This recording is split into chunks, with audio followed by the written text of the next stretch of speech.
میرا نام سمرا ہے۔ ہم دو بہنیں ہیں جبکہ ابو ملک سے باہر ہوتے ہیں اور ہم اپنی امی کے ساتھ اکیلی رہتی ہیں۔ جب یہ واقعہ پیش آیا اس وقت میں 14 سال کی تھی۔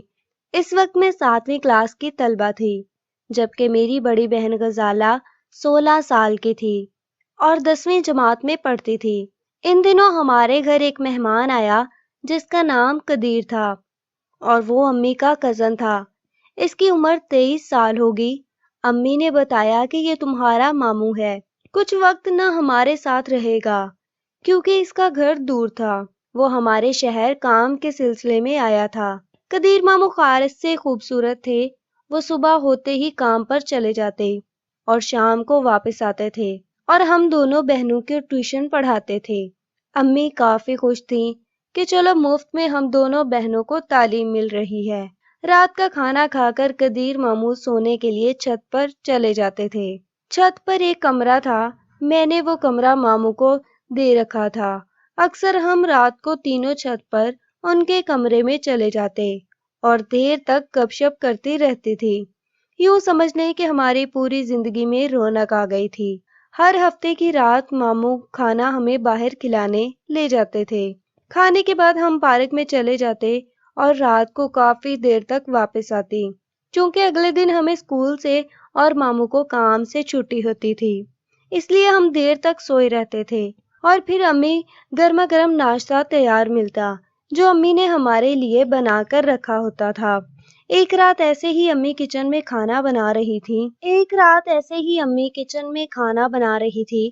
ماموں بھی ان کے پاس کھڑے تھے۔ میں کسی کام سے کچن کی طرف آئی تو میں نے کھڑکی سے عجیب منظر دیکھا کہ ماموں اور امی کس بات پر ہنس رہے تھے کہ ایک دم ماموں نے آگے بڑھ کر امی کے چہرے کو چوم لیا۔ لیکن حیرت کی بات یہ تھی کہ امی نے ماموں کی اس حرکت کا کچھ نوٹس نہ لیا بلکہ اپنے معمول کے کام میں مصروف رہیں۔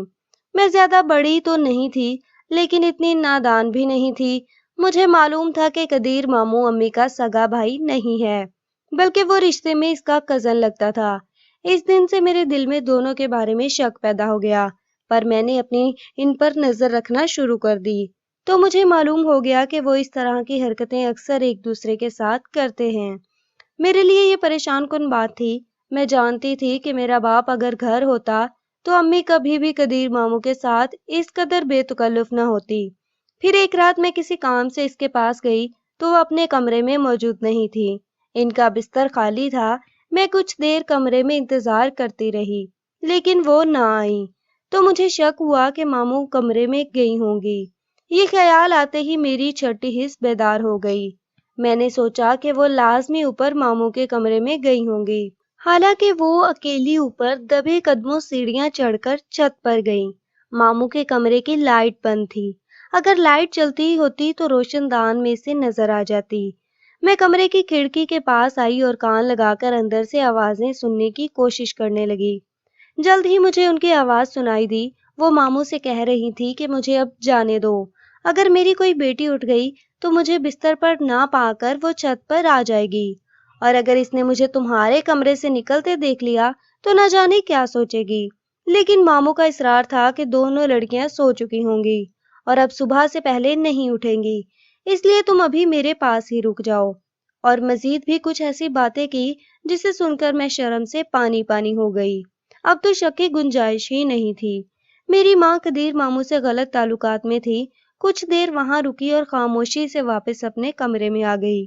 یہ دیکھ کر میری آنکھوں سے آنسو نکل رہے تھے کہ میری ماں اپنے شوہر کی غیر موجودگی میں ایک غیر مرد سے تعلق بنائے ہوئے ہے۔ میں جانتی تھی کہ اگر میرے بعد کوئی اس بات کی خبر ہو گئی تو ایک وہ لمحے میں میری ماں کو طلاق دے کر گھر سے نکال دے گا اور ہماری فیملی ٹوٹ جائے گی۔ یہ بات سوچ کر میرا دل لرز گیا۔ میں اب کچھ ایسا کرنا چاہتی تھی کہ ماموں اس گھر سے ہمیشہ کے لیے چلے جائیں۔ کافی سوچ بچار کے بعد میرے ذہن میں ایک آئیڈیا آیا اور میں مطلوبہ وقت کا انتظار کرنے لگی۔ پھر ایک دن مجھے موقع مل ہی گیا۔ اس دن امی اور میری بہن بازار گئی تھی۔ میں اور ماموں گھر میں اکیلے تھے۔ میں ماموں کے کمرے میں گئی اور ان کے ساتھ باتیں کرنے لگی۔